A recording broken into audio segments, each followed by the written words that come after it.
evening. Presenting this gavel, the emblem of authority in this my mother lodge, Lochee, number 448, as a token of our fealty to the Provincial Grand Lodge of Forfarshire and through you, sir, to the Grand Lodge of Scotland. Thank you very much, Right Honourable Master, for the presentation of your gavel, showing your allegiance to the Provincial Grand Lodge of Forfarshire and through that body to the Grand Lodge of Scotland.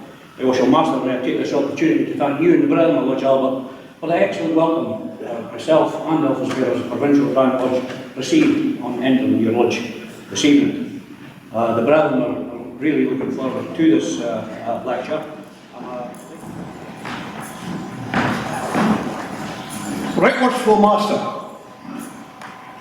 worthy Provincial Grand Secretary, worshipful past masters, worshipful wardens, worshipful and worthy brethren all, I bid you a hearty Masonic welcome to Lodge Albert, Lochee, numbering 448 here in Dundee, Scotland. It is my pleasing duty to introduce our guest speaker for this evening. He is well known in and around the precincts of this province.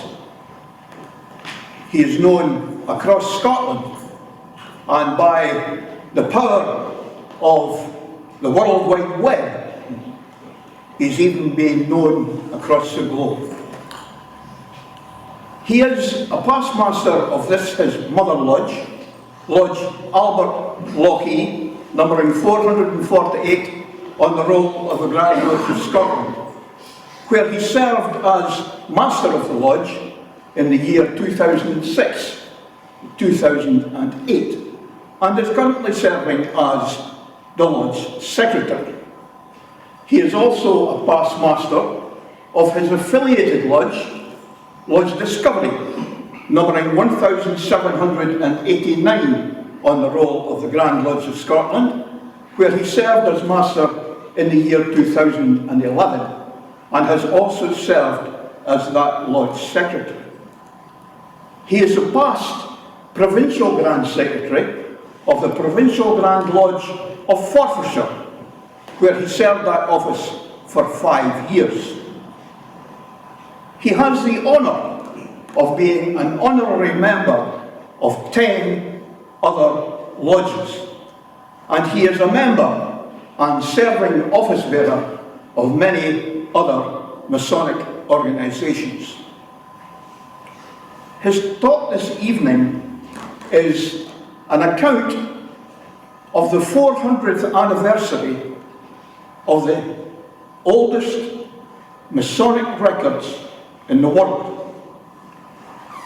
These were published by the late R.E.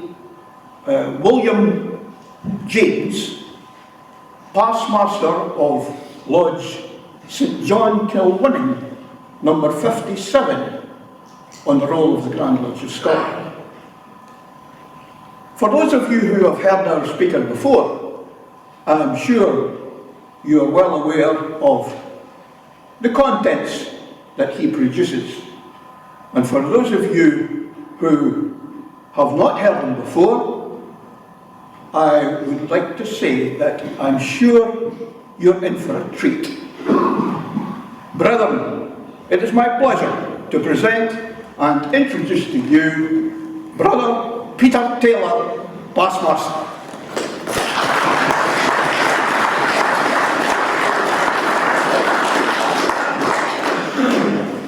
Well, good evening, brethren. Thank you, past master, Brother Peter Moyer, for that glowing introduction. And I actually got him to cut a lot of it out. Actually, I wrote it for him, so I thought, you can't say it. So, brethren, before I do begin, I'd just like to give you a little bit of background concerning the reasons why this talk came about. One of these contacts of a contact of a contact, of a friend of a friend, of a brother, Brother Albert McClelland of the Grand Lodge of Indiana in the United States, he contacted me almost a year ago now via the www.matsol.info website. And It's this Masonic awareness at the speed of light, it's called. And he wanted to tell the world, as he put it, about the 400th anniversary of the oldest Masonic records in the world, which was first published, as Brother Moyer says by the Brother R.E. Wallace-James, past master of Lodge St. John, Kilwinning, number 57. Now, anybody who hasn't ever visited that site, I would recommend you go and look at it. You will not be disappointed. There are a number of publications and videos which are available on YouTube as well, but Albert has consolidated a number of them for Masonic use, and he's looking to do the same with this. The oldest Masonic records in the world is the Minute Book of Lodge Aitchison Haven, and interestingly, recording in the minute at the bottom of page 4, in January the 9th, 1598, a Robert Witherspoon was made a Fellow of Craft and selected a John Pedden as an intender. An intender is an old Scottish term for a mentor.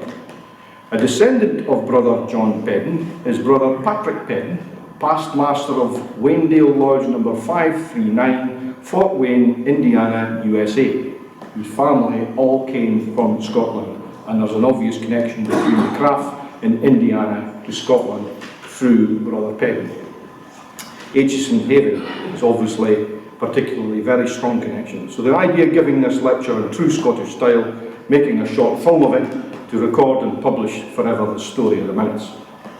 I'm eternally grateful to Brother McLellan for the opportunity to produce this short lecture and the documentary. Also to Brother Steve Robertson, past master of Lodge Ubique number 1192 here in Dundee, for doing his Steven Spielberg bit, impersonating and supplying the equipment and directing the recording. I'd like to thank also the Provincial Grand Master of the Province of Forfarshire for breaking into their busy schedule to allow his office bearers to be here and support this venture. And also to the many brethren who have attended, I thank you for your support. I'd also like to thank the Right Worshipful Master, Brother Richard Fennick, the past Masters, office bearers and brethren of my mother lodge, Albert, Lochee number 448, on the roll of Grand Lodge of Scotland, for allowing me the use of one of their regular meeting evenings with just this talk. And of course, it wouldn't be very Scottish without a wee bit of tartan and a piper. And to have one of the best in Brother Bruce Erskine, past master of Lodge Albert, Lochee 448, and I do thank him for his efforts tonight as well. And I do think, and I hope, we will all enjoy what we have in store. So, the 400th anniversary of the oldest Masonic records in the world. The Grand Lodge of Scotland is custodian of the oldest lodge records in the world, being those of Aitchison Haven. The first entry in the minute book of that lodge is dated the 9th of January 1598. Prior to 1602, the Scottish New Year began on the 25th of March. By modern reckoning, therefore, the anniversary was placed on the 9th of January 1999. It must be said immediately that this lodge no longer exists. The oldest records of a lodge which is in existence are those belonging to the Lodge of Edinburgh Mary's Chapel number 1. The existing minutes of that lodge commence on the 31st of July 1599. So from the work that the late Brother R.E. Wallace-James, past master, gave, from 1852, when the lodge became dormant, the minute book was in the possession of the descendants of one of the last members of the lodge. It was put up for sale by auction in July 1980 and was purchased by the Grand Lodge of Scotland. Thank goodness, or it could have disappeared completely. Aitchison's Haven would be searched for in vain in any modern map, and even locally the name is all but unknown. It lay to the east of Musselburgh, so it's there, to the east of Musselburgh, just at Leven Hall between Musselburgh and Preston Pans, and it must have just been around here. This was what Aitchison Haven would have been. It was in the little harbour of Morrison's Haven once upon a time in the county of Midlothian. It had its original charter from King James V, dating 1526. In all probability, the lodge would date from about that time. By this charter, the monks of Newbattle were authorised to form a harbour within the lands that belonged to them for the purpose of shipping, the coal, and even at that early period from the extensive coalfields of the barony of Preston Grange. The harbour was first called Millhaven and is referred to under this name in earlier minutes but the name was afterwards changed to Aitchison's Haven. Of the actual foundation of the lodge, however, we have no trace in the minute book, so we don't know what went to actually create the lodge in the first place, whether there were stonemasons working in the harbour or in other buildings, we really don't know. The minute book at Grand Lodge consists of some 75 written pages, they're bound, although the pages are a bit loose. It's in sheepskin, it measures 15 by 5 3/4 inches. The edges of the leaves are more or less tattered, as might naturally be expected, and though in one or two places a few words are illegible, the writing is actually in good condition. And from this archaic appearance, there can be no doubt of the genuineness of the manuscript, being, as it purports to be, the minute book of the Lodge of Aitchison's Haven. The volume is designated as, now this is in Old Scots, and you're going to see a lot of that when I'll translate for it, but it says it's the book of all the acts and ordinances of the noble masters and fellows of the craft of the Lodge of Aitchison's Haven. And it contains a catalogue of the names of the fellow crafts and presently in the year of God 1598. There we go, that bottom. The earliest minutes antedate the famous minute of Ultimo Juillet 1599 of the Lodge of Edinburgh, Mary's Chapel number 1. Like its famous compeer, the chronological sequence of the minutes leaves much to be desired. The same page in many instances contained minutes widely separated in date and instance. Following the minute of the 2nd of January 1600, on the same page appears the minutes of the 27th of December 1669 and the 27th of December 1670. So no doubt the clerk at that time, finding a blank page half filled in, he economically utilised the space by writing these minutes there and took credit to himself for doing so, saved half a page of paper. The very first minute is particularly interesting from the fact that it contains the names of 3 signatories of the first of the so-called Sinclair Charters, who signed and representing the Lodge of Aitchison's Haven, namely George Aitchison, George Fender and Thomas Pennycroft. Remember, these charters are simply letters as opposed to actual charters. Brother D. Murray Lyon, in his transcript of the Sinclair Charter, or rather we should perhaps say copying the earliest transcript, as found in Laurie's History of Freemasonry, gives the name of one of the signatories of Joe Sweater. Now he spelled this S-F-W-S-E-T-T-E-R. This is clearly a mistake for John Fender, as may be seen by a reference to the charter itself, as well as the fact being corroborated by the minute above referred to. The minutes of the Lodge show that this John Fender was at that date the warden of the Lodge. Like all other Scottish trading corporations, the Lodge was at first ruled and governed by a warden and a deacon with a clerk to attend to the clerical work, an office for which it was sometimes a little difficult to find an occupant. Secretary, there you go. Later, the relative position of the 2 principal office bearers were reversed, the senior officer being the deacon and the warden as second in command. It was not until the year 1825 in a subsequent minute book that we first find the senior office bearer being designated as master.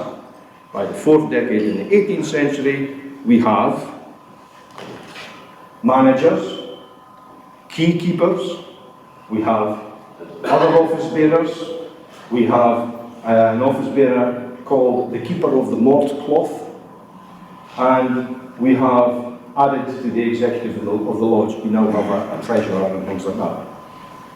In the early days of the 17th century, it was unusual in many country places to bury the dead in coffins, and the corpse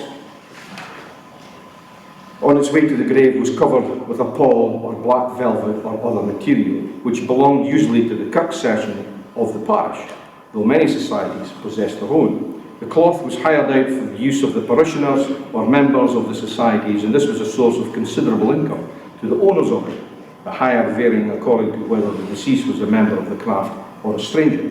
So the Lodge had one of these, a mort cloth. This isn't the actual one, but this is an example. They actually had one of these, and I'll come back to that in a little while. And they would hire this out to cover the deceased on the way to the graveyard, because there was no coffins in those days.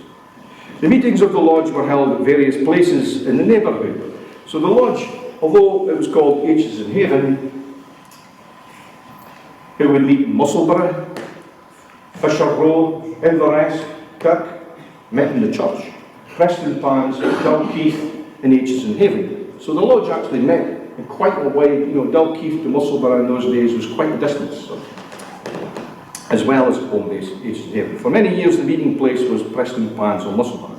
As a rule, there was only one meeting each year, upon St John's Day, the 27th of December. But we have several minutes of incidental meetings.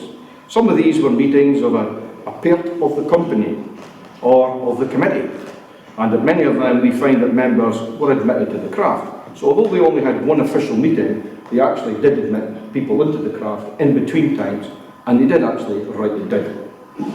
When, however, members were admitted at such meeting, we usually find at a subsequent regular meeting, these brethren were either re-entered or passed. For instance, under the date of the 27th of December 1734, we have one Adam Richardson entered at Dalkeith, June, on the 24th day of 1734. There seems to be nothing irregular in such a method of entering members, and from other sources we know that it was a very general custom throughout Scotland at that time. Continually we have instances in the minutes of brethren adhibiting their mason's mark, or such marks being engrossed. Well, we are told that a brother had, for example, he paid his kess for his booking, or he paid his book in silver, or he paid for his mark. The word kess is an old Scots word for tax or a charge. So this guy is just noting the book, he paid his fee for whatever it was for his apprenticeship or his mark. The earliest recorded mark appears on the date the 28th of December 1603. These marks were chosen or assigned to the members of the company when they were entered apprentices. It did not constitute, as we now know it, as a separate degree. So you got your mark when you were an entered apprentice. At this early date there is no trace of anything but one degree, for although there were repeated references in the minutes, we had apprentices, fellows of craft, we had maesters, and all these grades of operative workmen were present not only when members were entered, but also when apprentices were admitted as fellows of craft. The term fellow craft and maester were simply distinctions in an operative sense, implying that the apprentice had served the requisite time and had thus completed his indenture. It did not refer to any degree in a speculative meaning of the term as we now use it. At the opening of the minutes, we find that the fee payable by an entrant was 20 shillings. In addition, he had to supply gloves to every master present. In the case of the entry of a Freemason's son, the fee was modified to 10 shillings, though the gloves were in such a case also demanded. Now we know, certainly in Scotland, if you're 21 you can join, if you're 18 you can join, if you are a master's son or grandson, that sort of thing. But the fee's still the same. It just means you can take the money off them 3 years earlier. Of course, it must be kept in mind that the money was Scots. That is only 1/12 of the sterling equivalent. So 20 shillings divided by 12, it's about 8 shillings in sterling. Here again we must consider the relative purchasing power of these sums then and now before we can make any real satisfactory comparison. So although you can compare it to sterling, but 20 shillings Scots would have bought quite a bit up in Scotland at that time.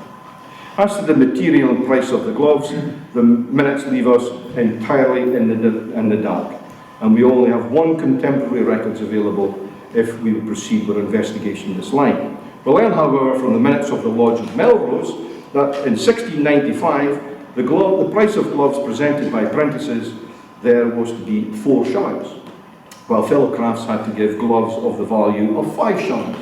So I don't know how many members they would have when an apprentice is being entered, but if he had to buy a dozen pairs of gloves, that's 48 shillings.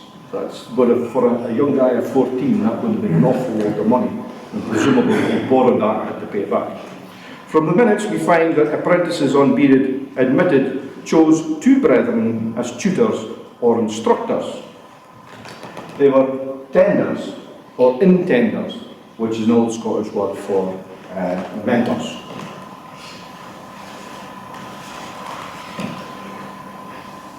As I say, we may call them mentors. In the earlier pages, there are many instances of that terms of services of apprentices being recorded, with the names of their masters and their cautioners.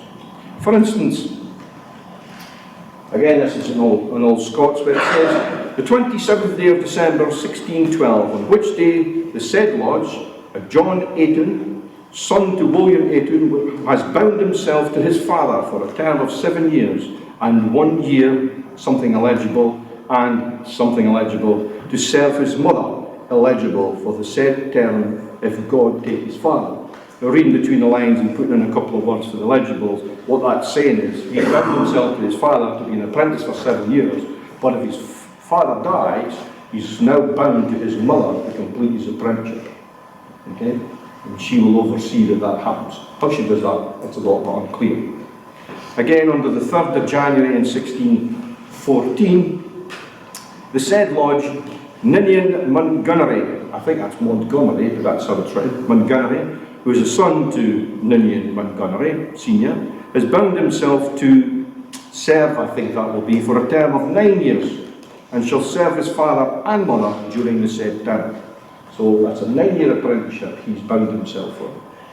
Under the same date as the last, it then says, on which day the said lodge, said John Petticoff, son to Henry Petticoff, he's bound himself to the said father for a term of 8 years, and shall serve his mother if his father shall die. So there's obviously very strict rules about what that lad was letting himself in for. You know, this wasn't a case of just, you know, dad dies and you run the business. Mum's running the show until you finish your apprenticeship. From these entries we learn that the term of the apprenticeship varies, and also the fact that in the event of the decease of the master to whom he was bound, his widow, or in the cases above, quoted the apprentice's mother, was to have right to his services until his termination of the indenture. From this it's clearly evident that the lodge at this time, whatever it may have become later, was of a strictly operative character. We do not say that its members were drawn exclusively from the operative class, though undoubtedly it was the case with the large majority, but we have instances of others. From 1672, we have Alexander Seaton, brother Germain, it says, which is a full brother of the Right Honourable Earl of Winton, entered apprentice and fellow of the craft. So we have someone here who is entered into the lodge, but he's not a stonemason. Again in 1693, we see a master, Robert Kuby, a student and something eligible to be a preacher, probably training or studying or something, to be a preacher of the gospel, presumably as a minister. He was made an entered apprentice and a fellow of the craft, and has paid his entrance fee, it says. The fee in this case is interesting to note. Robert Cubby was not admitted gratis, as became the custom later, at least in Scotland, when a clergyman was admitted a member of the order. So when a minister entered the craft sometime later, he was allowed to enter the craft free because he was a minister.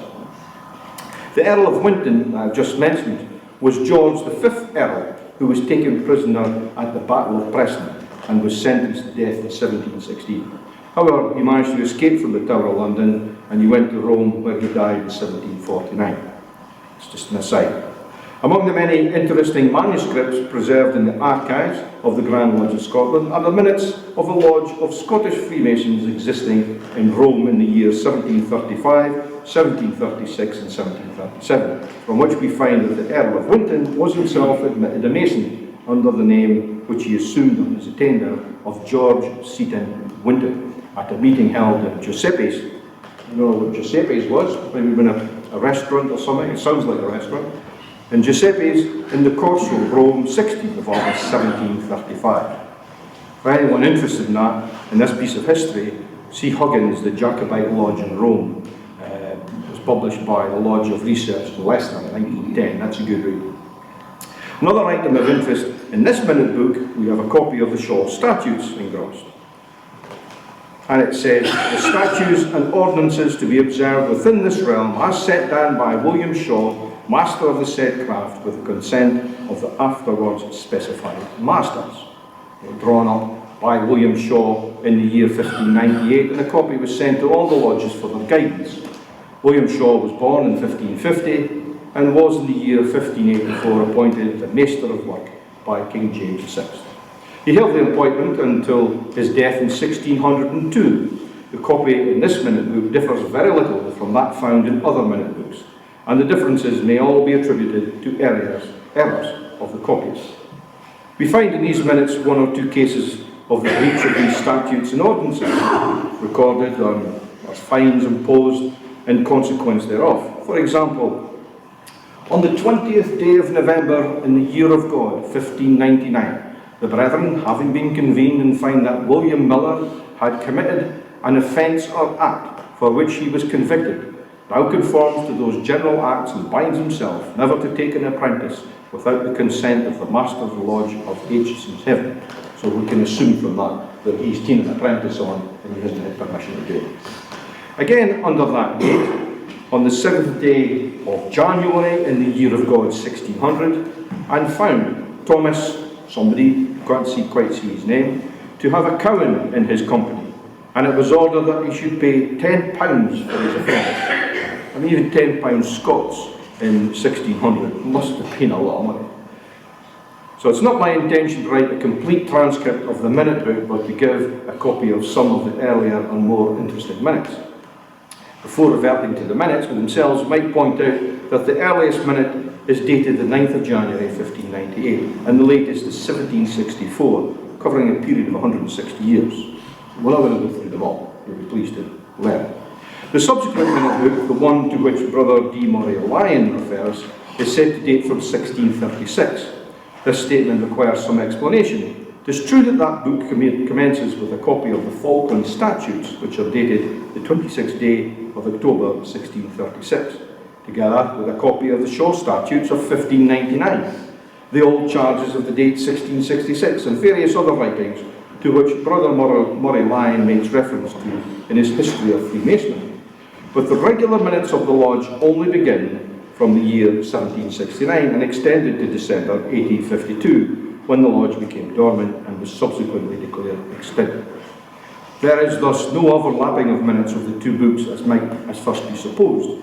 The older book, that is the now purchased one, is exclusively a minute book, while the book to which Brother Murray Lyon refers to has originally been used as the one end as a register, in which are recorded various statutes and ordinances affecting Freemasonry, together with the Lodge finances, including bills due to the Lodge, loans granted by the Lodge, annual reports as to the content of the box, and the general accounts and financial matters. At the other end of the book, on turning it upside down, the regular minutes from 1769 are found. So they've used one part of the book to record things of general importance to Freemasonry or Masonry in general, and then they turn the book upside down and start the minutes for the other end. So I'm not going to deal with all the minutes of the Lodge. There's simply too much to be covered in a presentation such as this. But there are a few entries worth of mention, and I shall now highlight and do them chronologically. So this is the one I mentioned earlier.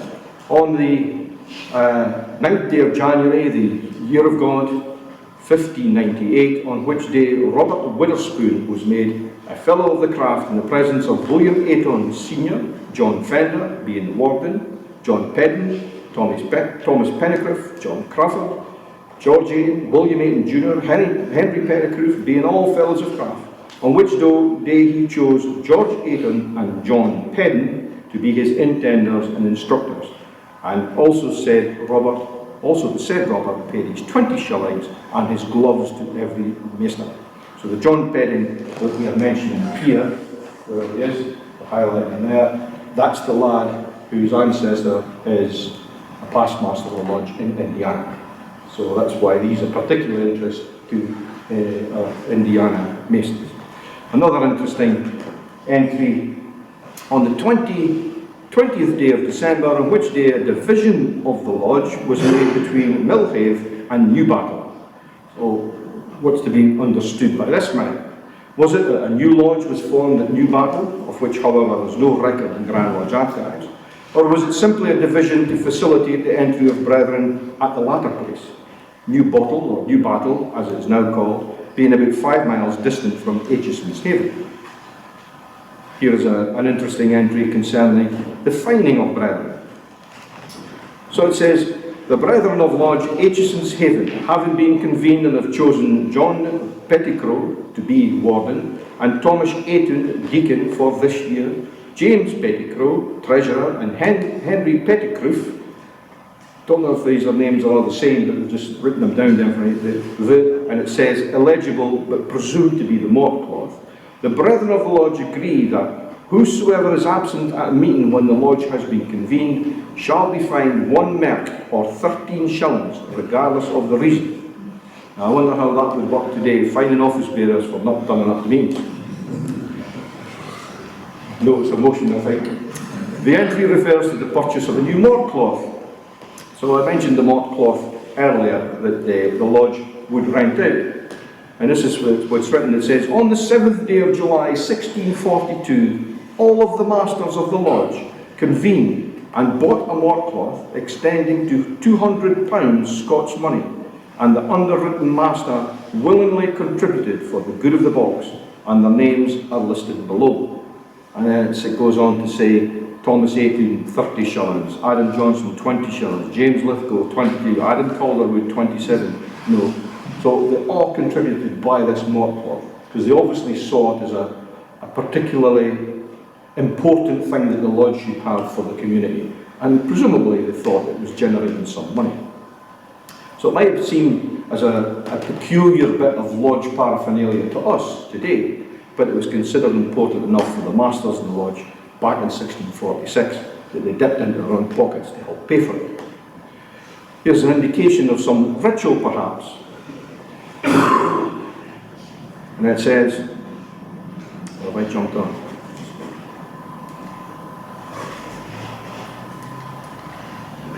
Yeah.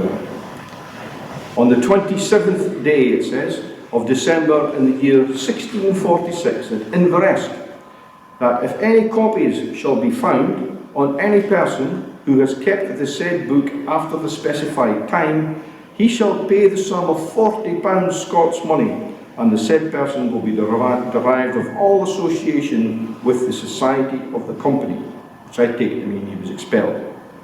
I'm not sure what this refers to. Aitchison Haven. So what does this refer to? Surely not a ritual. They're saying somebody can borrow a book for a period of time to take home to do something. Well, presumably it's some kind of book, whether it's a ritual book or whether it's some instruction book, something to do with operative masons. We don't really know. The only alternative that occurs to me is that it may be copies of the old charges, one of which is to be found in the subsequent minute book preserved in the archives of Grand Lodge.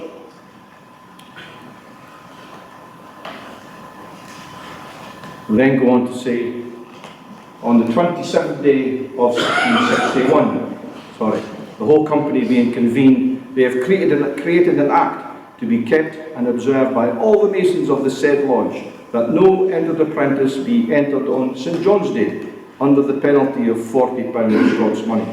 Likewise, no fellow of craft be admitted under the pain of £3 Scots money. So essentially it was enacted that no degrees will be worked in the AGM, St. John the Evangelist. So, brethren, I'm now going to conclude. I'm not going to go too much further. There are stacks and stacks and stacks of stuff in these minute books. The full transcript of the whole of the minute book is available actually online. The idea of this presentation is to give people a flavour for it, so that they'll go and look at themselves and start to read it. It's very difficult reading because it is in Old Scots, so you have to do a little bit of translation. But it does give you quite an insight into how a lodge would have run in the late mid-1500s through to 1700. So I'm now going to conclude this presentation of the world's oldest records in the form of the minutes of Lodge Aitchison Haven from 1598. And I hope it's given you some information concerning the working of a stonemason's lodge, as well as raising a few questions in your own minds, which I hope you will pursue by searching online for the minute book and the study that our past master has done. I hope you found it interesting. thank you once again for taking part in the filming of the talk. Thank you very much, and I hope you found it interesting.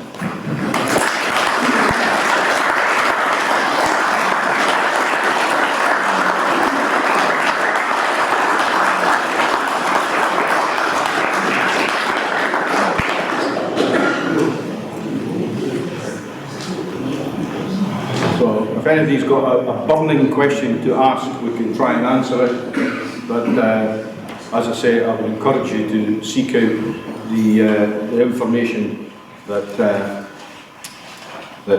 past Master Wallace James of Lodge Kilwinning has done. I know one or two brethren have already had a look at that, and it's absolutely fascinating stuff.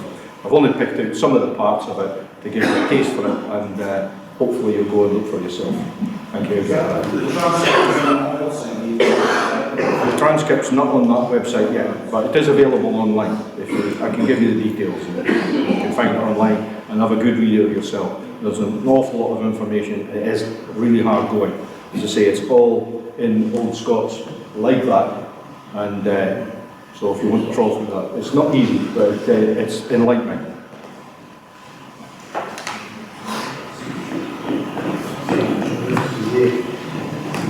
Okay, brethren, thank you.